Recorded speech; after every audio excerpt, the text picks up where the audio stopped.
Have you heard about the Buddhist tradition of putting salt in your shoes?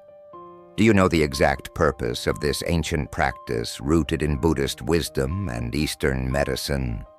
Salt is known for its many uses beyond cooking. You've likely tried several thanks to kitchen advice from elders. It's a powerful ally and, according to recent research, isn't the main cause of high blood pressure. Its benefits extend beyond this. Salt is valuable for household cleaning, helping to purify and sanitize. As a saline solution, it's effective for disinfecting wounds and skin abrasions, and serves as an exfoliant, anti-dandruff treatment, bath additive, and more. Yet few realize that for Buddhists, placing salt in shoes holds deep spiritual and medical significance. As we'll explore in the Zen story coming up, stay tuned to discover 5 compelling reasons to try it yourself. Stick around until the end for a revelation that will leave you amazed. And before we continue, if you're new here, subscribe and turn on notifications for updates on our latest content. In the heart of a valley surrounded by the mystical aura of the Japanese mountains stood an ancient Buddhist monastery, guardian of age-old wisdom and a place of refuge for those seeking inner peace. In this place where time seemed to have stopped lived the elderly and venerated monk Makoto, whose wisdom and profound understanding of the ways of Buddhism and Oriental medicine shone like the light of a candle in the night. One morning, as the golden rays of the sun filtered through the branches of the trees, Makoto gathered his disciples in the monastery cloister for one of the usual lessons. With a serene expression, he invited them to sit in a circle around him and began to speak in a warm and reassuring voice. Every step we take on the path of life is a sacred journey, the monk began. A path that leads us to knowledge of ourselves and the universe that surrounds us. Just as when facing a long and tiring journey, it is necessary to prepare adequately, so also in our earthly existence, we must be ready to face the challenges that await us. The disciples listened, enraptured by their master's words. When Makoto mentioned the ancient custom of putting salt in shoes, their minds opened to the wonder of a tradition as ancient as it was mysterious. This practice, Makoto continued, has roots that go back to the remotest past when our ancestors walked through wild and impervious lands. In those distant times, salt was not just a condiment to enrich foods, but a precious commodity, a symbol of purity and protection. The senior monk took a moment's pause, letting the words settle like delicate sand in the minds of his disciples, and then continued. I will now explain to you the 5 main reasons why the practice of putting salt in your shoes is so significant and important for our spiritual path and for our health in general. First, Makoto said, salt has the power to absorb moisture just as the Buddha absorbed the suffering of the world. When we put salt in our shoes, it helps us keep our steps light and agile. In Buddhist practice, humidity is often associated with the heaviness of worries and suffering that we carry with us along the path of life. Just as the weight of water filling our shoes in the rain slows and weighs down our pace, so the worries and tensions of the mind can hinder our progress towards inner peace and enlightenment. Putting salt in your shoes symbolizes the desire to free yourself from this burden, to let go of worries, and to maintain a lightness of spirit despite the challenges encountered along the way. Salt acts as an absorbent of these worries, allowing our steps to remain light and agile as we proceed in our search for inner peace and wisdom. To enhance the meaning of this aspect, Makoto told them the story of an old fisherman who, during a storm, had saved his boat from breaking thanks to a bag of salt that he had thrown on the deck to absorb the water. The second reason to put salt in your shoes, Makoto continued, is that salt has purifying properties. By assimilating impurities, salt purifies our path, freeing it from harmful influences and spiritual obstacles. Putting salt in our shoes, therefore, is a way to protect our mind and spirit from the deceptions and temptations of the outside world. To better explain this idea, the monk shared with his disciples the story of a traveler who, during his journey, had encountered a river infested with evil spirits. Thanks to the salt in his shoes, he was able to cross the river unscathed, protecting his mind and spirit from negative influences. The third reason, Makoto continued, is that salt helps us maintain balance. Just as the mountains that surround us are symbols of stability and strength, putting salt in our shoes also helps us to root ourselves in the earth and to remain steadfast in the face of the storms of life. The mountains surrounding the monastery represent the image of stability and strength, said the monk. Just as these towering rock formations remain steadfast even in the face of the most violent storms, so we too must learn to maintain our inner stability as we face life's challenges. Putting salt in your shoes symbolized this balance. The salt, in fact, acts as an anchor for our steps, stabilizing them and preventing unwanted falls along our path. When we walk with salted shoes, we feel more solid and rooted to the ground, as if we have a deep connection with the earth itself. This balance not only affects the body but also the mind and spirit. Therefore, following this practice is an invitation to find the right balance between the different dimensions of our existence, between work and rest, between action and contemplation, between joy and sadness, between good and evil. When we manage to maintain this balance, we can face life's challenges with serenity and determination, without being shaken by the ups and downs we encounter along the spiritual path. To make the concept clearer, Makoto told them the story of a young monk who, during meditation on the banks of a stormy mountain stream, had found perfect balance thanks to the salt that he brought with him. As the disciples became more and more involved with the stories of their spiritual guide, Makoto continued with the fourth reason. Salt also has healing properties. In Oriental medicine, salt is considered a natural remedy to relieve pain and tension. Putting salt in your shoes can soothe not only the physical discomforts, but also the mental ones that we encounter along our spiritual path. To demonstrate this idea, the monk shared with his disciples the story of a farmer who, suffering from an open wound on his foot, had found relief by immersing his foot in a saline solution. Continuing with the fifth reason, Makoto talked about how putting salt in your shoes was a gesture of gratitude. Salt is a precious gift from the earth, and using it mindfully reminds us to be grateful for all that life offers us, both the joys and the challenges, said the master. The disciples listened to Makoto's words with deep reverence, grasping the wisdom behind that seemingly simple gesture. But the monk wasn't finished yet. Looking his disciples straight in the eyes, he added, "My dears, there is a reason linked to this practice that I wanted to leave until last due to its importance. Putting salt in your shoes is a rite of passage that connects us to past generations and all the people who have walked this earth before us.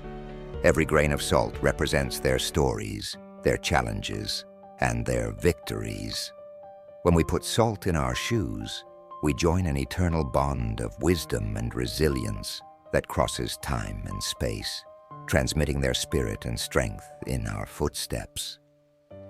Faced with this revelation, the disciples were speechless, contemplating the depth of this apparently simple gesture.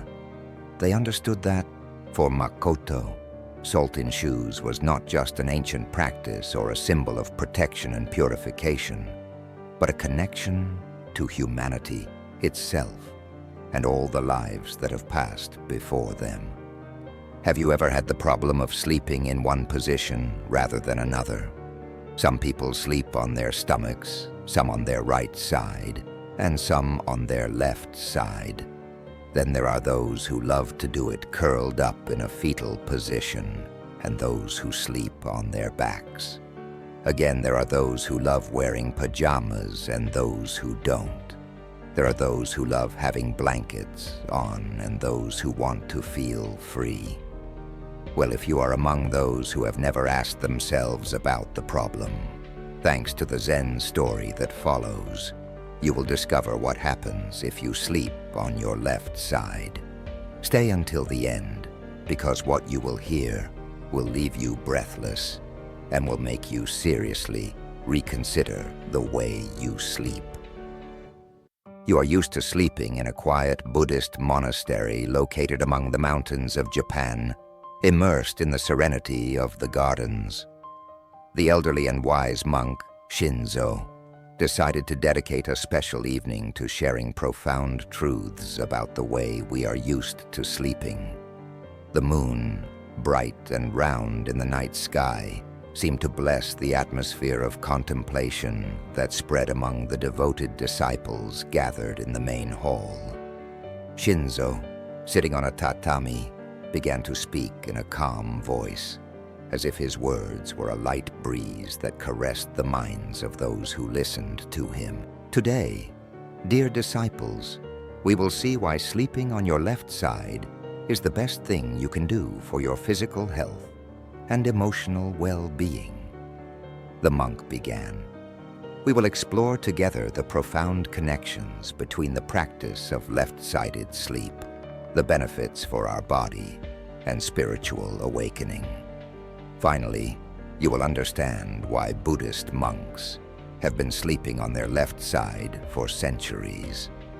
While the disciples were increasingly fascinated and intrigued by the topic, Shinzo continued his speech. In the ancient Eastern tradition, the connection between the body, the mind, and the spirit was an essential part of the path to wisdom and balance, and sleeping on the left side has always been of great importance. This choice is not random, but reflects a profound understanding of the physiological and spiritual principles that guide the practice of sleep. The first advantage of sleeping on the left side, said the monk, is to achieve optimal lymphatic drainage.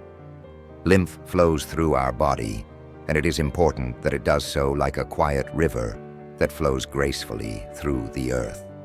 You should know that the left side of our body is the guardian of this vital flow, because it carries with it a load of protein, glucose, and other substances. Sleeping on this side is like offering a clear path to the river, allowing our body to rid itself of toxins, much like a river carries the dry leaves of drifting trees. With a benevolent look, Shinzo turned to his disciples, masterfully narrating the second gift. The stomach and the pancreas are a bit like the deities of our internal temple, said Shinzo. When we lie on our left side, we create a sacred space for the dance of these two organs, which cause gastric juices to move with the grace of dancers in a theatrical performance. You see, sleeping like this isn't just a physical act. It's an invitation to an internal celebration, a silent celebration of enzymes preparing our body for a new day. The monk, happy to see the disciples so interested in his words, continued talking about the third gift derived from sleeping on the left side: purification, a true nocturnal ritual. Resting on your left side, he said, facilitates the flow of digestive waste.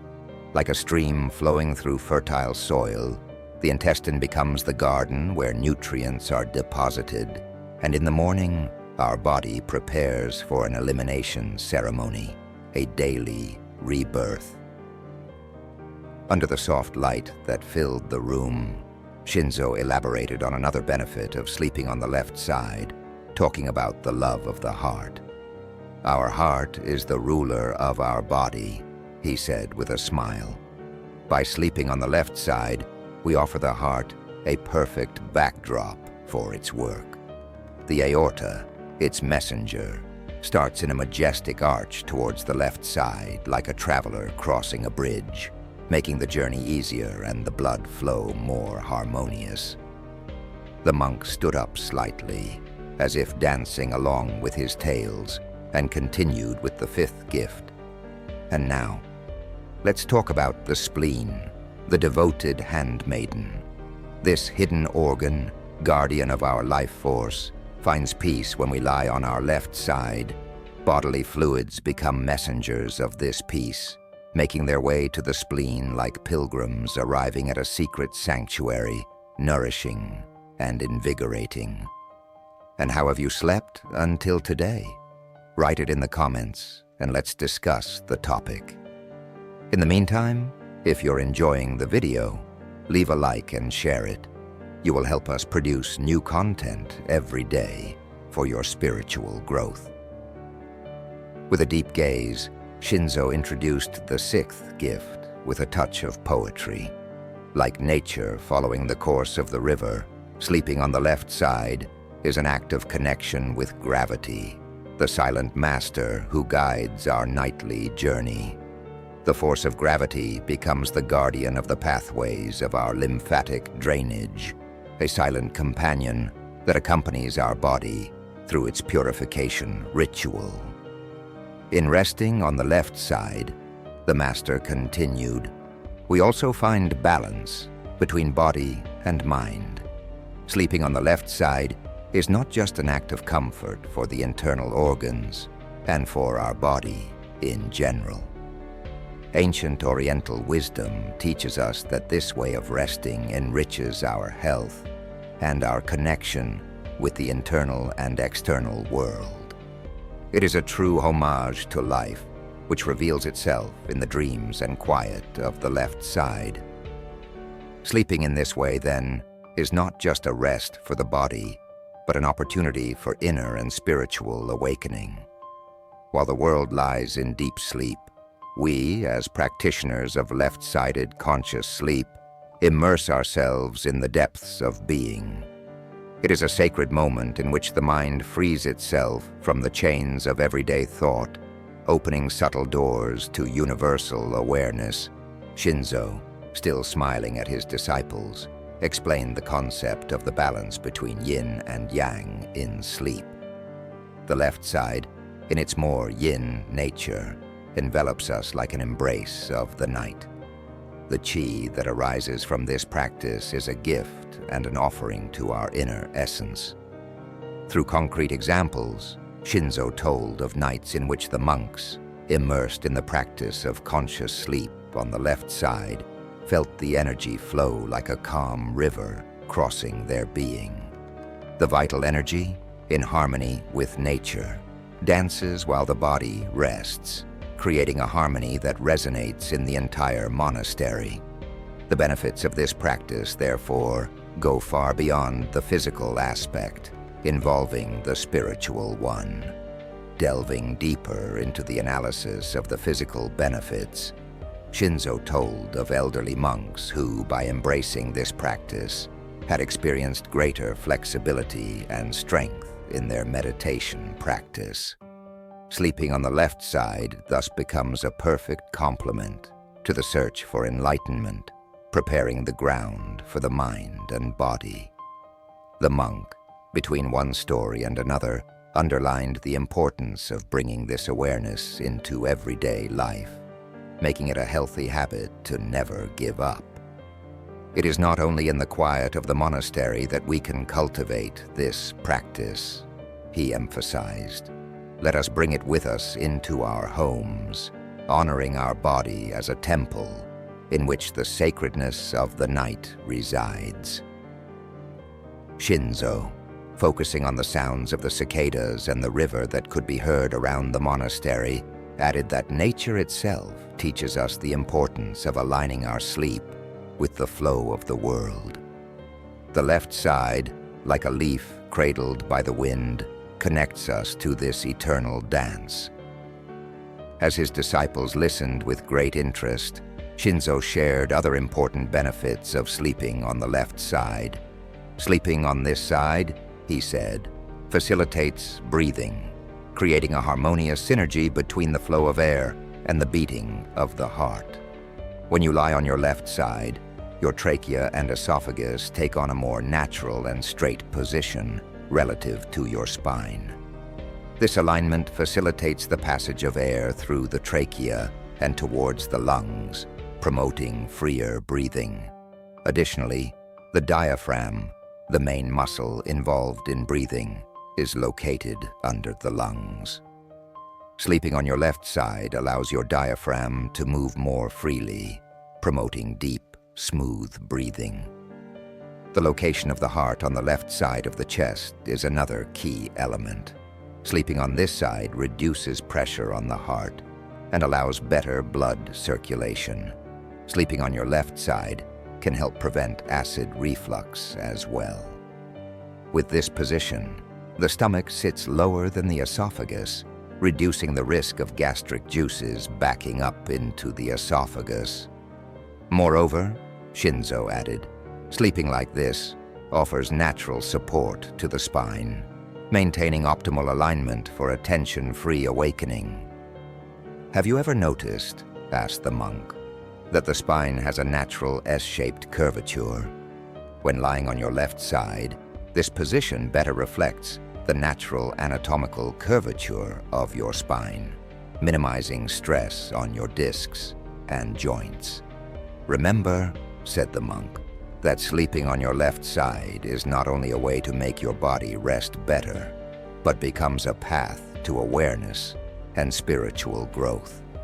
Just as Buddhist monks, being aware of the interconnection between body and mind, have always adopted the left side as the privileged position for sleep.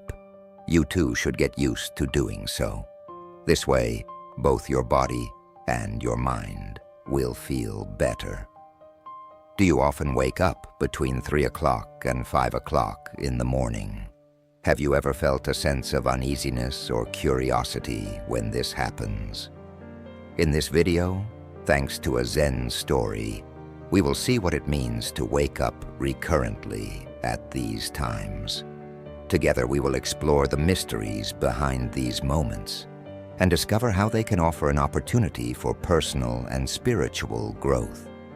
Stay until the end, because you will discover that these nocturnal awakenings can reveal much more than you think. In an ancient Buddhist monastery located among the mountains of Tibet, lived the monk Karo, famous for his vast wisdom. His lessons on awareness and compassion were renowned far and wide, and disciples came to him from afar to learn from his teachings. One evening, while twilight colored the sky with shades of red and gold, Karo gathered his disciples in the main hall to answer a question they had asked him several times. Why do some people wake up most nights between 3 and 5, while others don't? Are these awakenings phenomena related to chance, or do they have a meaning? Dear disciples, Karo began in a calm voice, today we will explore nocturnal awakenings and their connection to Eastern medicine and Buddhist wisdom. In Eastern medicine, Karo continued, night awakenings are believed to be linked to the body's energy meridians and their influences on us. Karo proceeded to explain how each nighttime waking period was associated with a particular organ or system of the body, and how Eastern medicine viewed these awakenings as signs of energetic or emotional imbalance that required attention and care. For example, Karo said, waking up between 3 o'clock and 5 o'clock in the morning is associated with the lungs and emotions of sadness. This could indicate a need to address and heal deep emotional wounds, thus allowing our vital energy to flow freely. The disciples nodded, reflecting on their master's words and trying to apply them to their own experiences. One of them asked, "Master, how can we interpret nighttime awakenings in the light of Buddhist wisdom?" Kiro smiled, recognizing his student's deep curiosity. "In Buddhism," he replied, "every moment of the day is an opportunity to practice mindfulness and compassion. Nighttime awakenings offer us a unique window to explore our mental and emotional states without the distractions we have during the day." Kiro shared stories of ancient Buddhist masters who, through meditation and contemplation, had transformed their nighttime awakenings into opportunities to deepen their understanding of the human mind and soul. The Buddha taught that waking up at night can be seen as an invitation to develop awareness and kindness towards ourselves and others. Kiro said, "It is a time to embrace our experiences without judgment, thus allowing inner wisdom to emerge and move us forward along our path of spiritual rebirth." The disciples, listening with gratitude, felt inspired by the profound union between Eastern medicine and Buddhist wisdom that their master had outlined. "Remember," Kiro added, "that every nighttime awakening is an opportunity to grow, learn, and connect with the deepest part of ourselves. Be grateful for these moments of awareness, for they are precious gifts on the path to spiritual fulfillment." Now let's see in more detail which areas of life are affected by nocturnal awakenings, so that you can better analyze yourself and others. Stress and anxiety accumulated during the day can manifest themselves in waking up at night between 3 o'clock and 5 o'clock in the morning. During these hours, the human body is naturally predisposed to release peaks of cortisol, the stress hormone, Kiro explained. If these levels are already high due to daily worries, you are likely to experience nocturnal awakenings. In these cases, practices like meditation, deep breathing, and muscle relaxation can help reduce stress and promote deeper sleep. My suggestion, therefore, is to get used to meditating for at least 10 minutes before going to bed. This way, you will prepare yourself to sleep more peacefully. Awakenings at these particular hours of the night are associated with the lungs in Chinese medicine and with sadness, according to Eastern psychology. Kiro continued, "This may indicate the presence of repressed or unprocessed emotions, such as grief, loss, or loneliness. Facing and accepting these emotions is fundamental to inner healing. Practicing mindfulness and exploring emotions through writing or therapy can help understand and integrate these emotional experiences. If you have suffered negative experiences of this type, I recommend working on yourself to process them and find inner peace and emotional balance." Looking into the eyes of his disciples, Kiro continued his lesson. In the Eastern spiritual tradition, the early hours of the morning are considered a privileged time for connection with the divine and for spiritual practice. During this period of tranquility and silence, it is easier to get lost in meditation, prayer, or deep contemplation, he noted. Many people wake up at these hours precisely because their deepest self yearns to connect with the divine. Many practitioners find that waking up specifically between 3 o'clock and 5 o'clock in the morning is an opportunity to experience greater spiritual presence and awareness, opening the door to new insights and spiritual realizations. These nocturnal awakenings, Kiro continued, can also be interpreted as signs of a process of inner transformation and personal growth. During these hours, the subconscious may be more active, bringing hidden emotions, thoughts, and desires to the surface, he advised. This can be a time to deeply explore your psyche and to identify what changes or transformations are necessary to live a more authentic and meaningful life.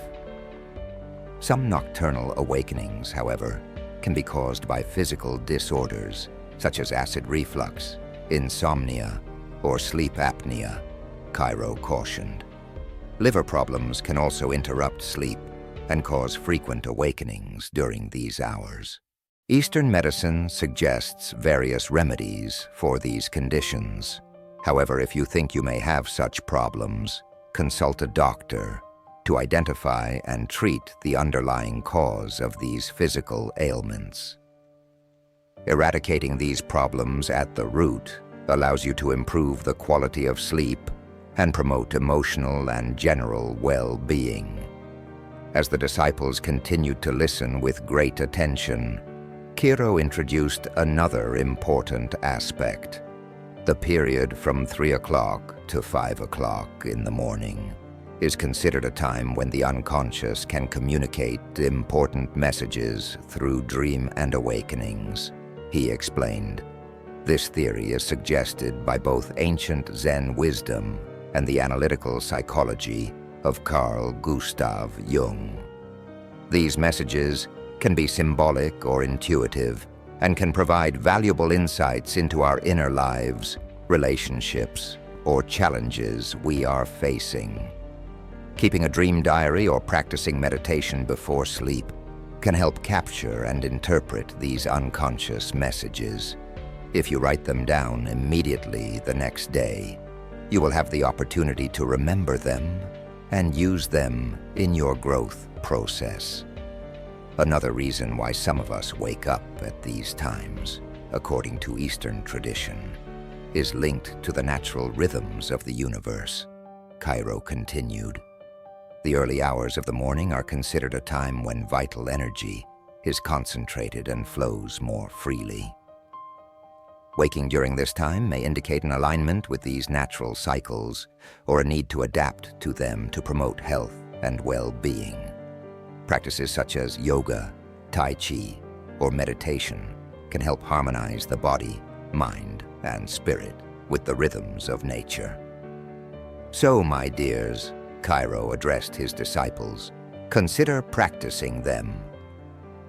A disciple asked, Master Cairo, should we ultimately be worried if we often wake up at these times? My dears, said the monk, I would look at these awakenings as a precious opportunity to explore the depths of our mind, our spirit, and even our body. If an awakening suggests a physical problem to us, we will know we need to take care of it. If it suggests a spiritual meaning to us, we will know we have to work on it.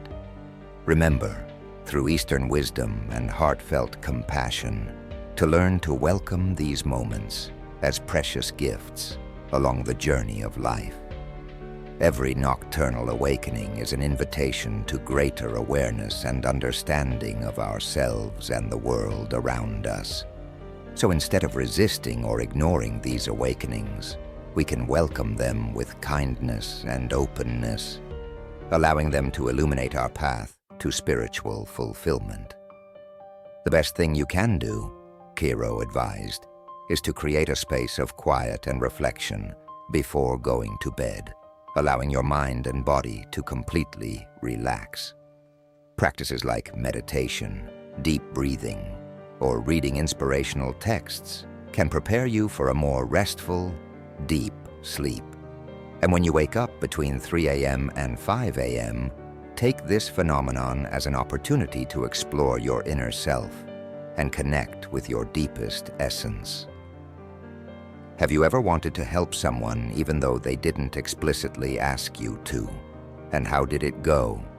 Cairo asked his disciples. Do not help others, or your karma will suffer. Have you ever wondered if your good intentions could, in fact, have caused a negative ripple effect that you weren't aware of? In the Zen story you are about to hear, we will see that not helping others unless they ask you is best for them and for yourself. So stay until the end, because what you discover, thanks to Buddhist wisdom, could change the way you see the world of human relationships. In essence, you will see how helping those who do not want to be helped can have negative repercussions on your life and theirs, and you will discover how your karma will be affected. In a quiet Buddhist monastery, surrounded by lush gardens and ancient trees, the old and sagacious monk Noro gathered his disciples to talk about a topic very close to everyone's hearts. His curiosity was palpable, and his eyes were fixed on Noro.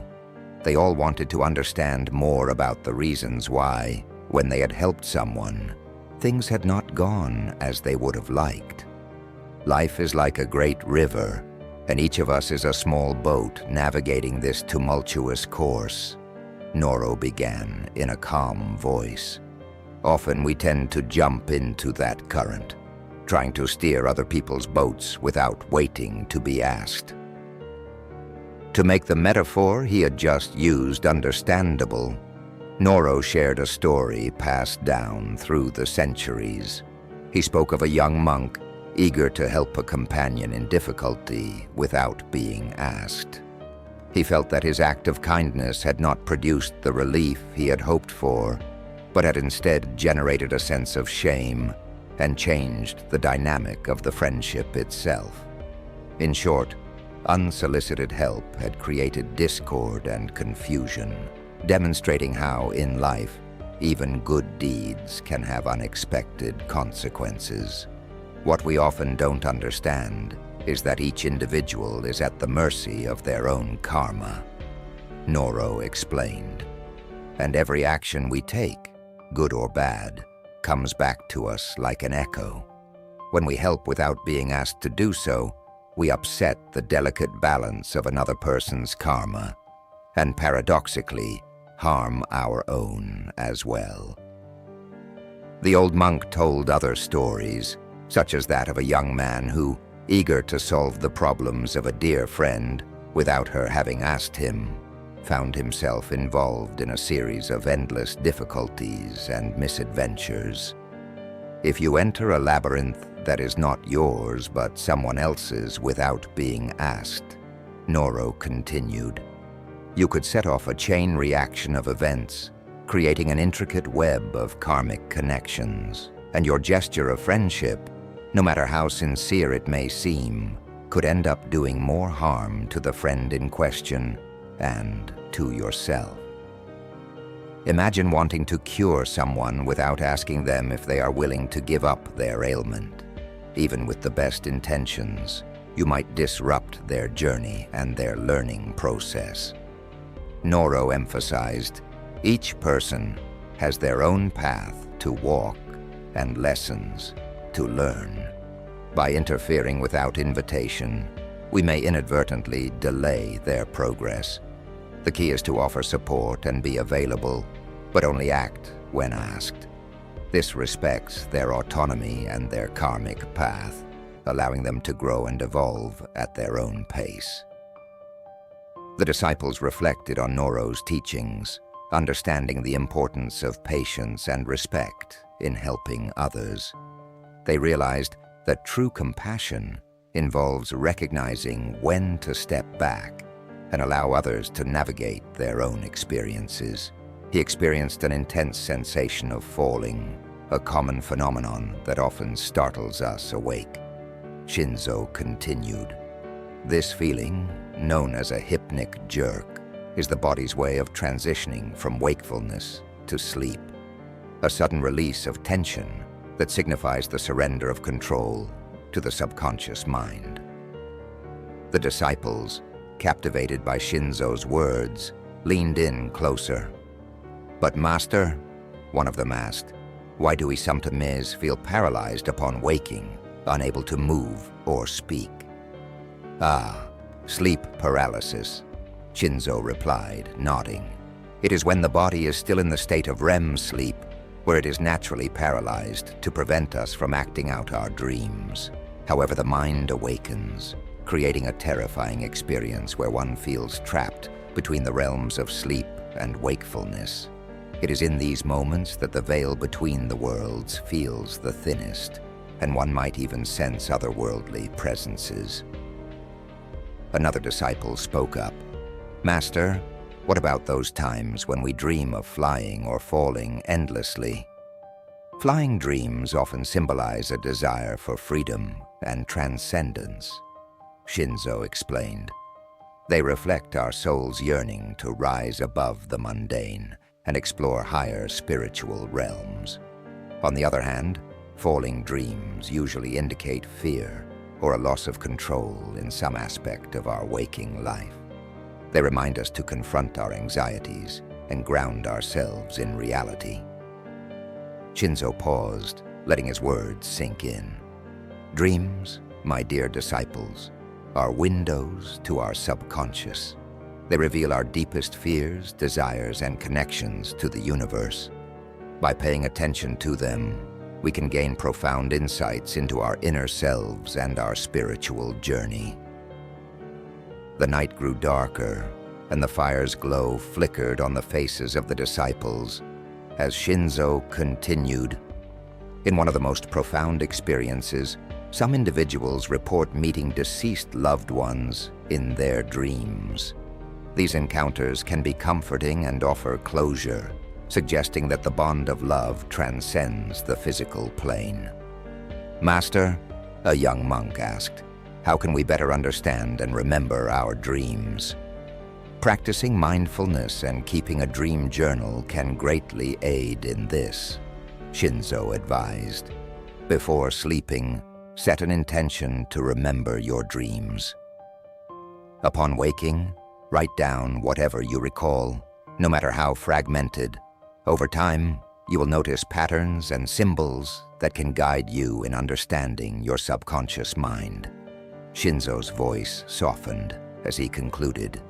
Remember, the night is not just a time for rest, but a sacred period for introspection and spiritual exploration.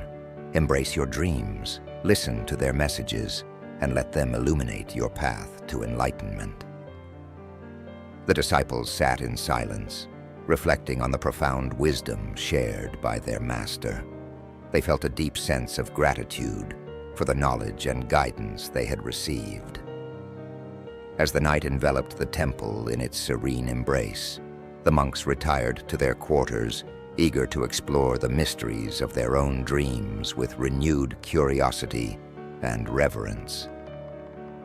In the days that followed, the disciples diligently kept their dream journals, meditated before sleep, and shared their experiences with one another. They found that their dreams became more vivid and meaningful, offering insights that helped them navigate their waking lives with greater clarity and purpose. Through their practice, they came to understand the delicate balance between helping others and respecting their individual karmic paths. They learned to offer support with compassion and patience, waiting for the right moment to intervene. This newfound wisdom deepened their bonds and strengthened their community, fostering an environment of mutual respect and spiritual growth. The lessons imparted by Shinzo and Noro resonated deeply within the hearts of the disciples, guiding them on their journey towards enlightenment. They embraced the challenges and opportunities presented by their dreams and nocturnal awakenings, seeing them as precious gifts that enriched their spiritual lives and brought them closer to understanding the profound interconnectedness of all beings. Shinzo's teachings captivated the disciples, offering them a profound understanding of the spiritual significance of dreams.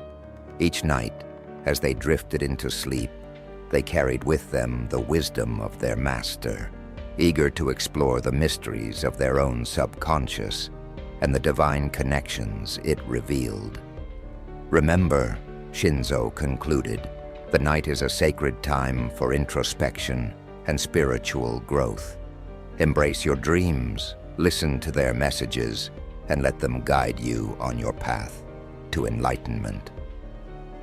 As the disciples dispersed, they felt a deep sense of gratitude for the knowledge and insights shared by their master.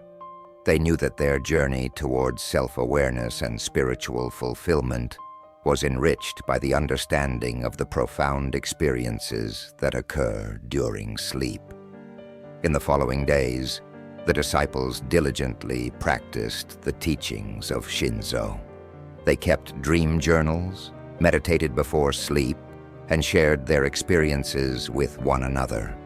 They found that their dreams became more vivid and meaningful, offering insights that helped them navigate their waking lives with greater clarity and purpose. Through their practice, they came to understand the delicate balance between helping others and respecting their individual karmic paths. They learned to offer support with compassion and patience, waiting for the right moment to intervene. This newfound wisdom deepened their bonds and strengthened their community, fostering an environment of mutual respect and spiritual growth. The lessons imparted by Shinzo resonated deeply within the hearts of the disciples, guiding them on their journey towards enlightenment. They embraced the challenges and opportunities presented by their dreams and nocturnal awakenings, seeing them as precious gifts that enriched their spiritual lives and brought them closer to understanding the profound interconnectedness of all beings.